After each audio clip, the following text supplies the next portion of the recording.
Hi everybody, Dr. 𝗟𝒍𝒂𝒿. So I treat herniated discs all day long in our office.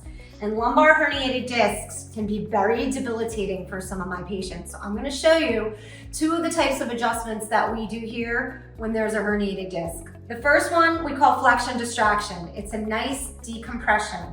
So essentially what happens is our tables in the office bend at the waist. And when that happens, that opens up joint spaces, opens up disc spaces, and creates a little bit more room and more space for nerve supply.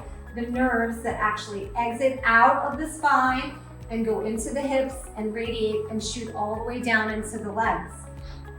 You want to have normal nerve supply. You need to have normal nerve supply, and many of my patients who have a herniated disc have some sort of either hip or leg pain because of the nerves that travel and shoot down into the legs.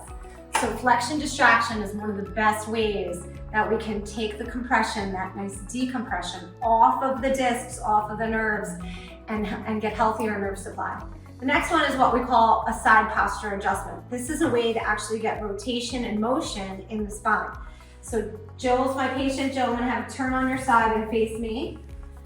This is a good way to reestablish healthy motion in the spine. So I'm just gonna set Jill up, and what we do is put a little pressure in the lower part of the lumbar spine and give a little rotation, a little twist, so that we can get that healthy motion. We're gonna go back the other way.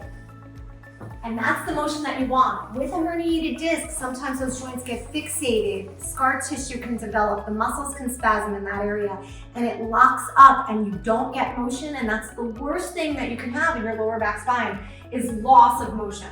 Same thing this way, roll to me, little pressure. Nice, lie right on your back. And so those are two of my most important adjustments I do for my lumbar disc patients. And they get better and they get relief and they move on in life without having to be on medication for long-term periods of time or having to have surgery. The last thing we want is to have any of our patients go under the knife, because that unfortunately never really ever corrects the problem. Further problems can come down the road post-surgery. So we always want to try to avoid that the best we can. And the best way to do that is with chiropractic care. So if you've struggled or suffered with a herniated disc, come into our offices, get a full examination. We'll take some x-rays, figure out the perfect treatment plan for you so that you don't have to live in pain. All right, Dr. 𝗟𝒍𝒂𝒿 signing off.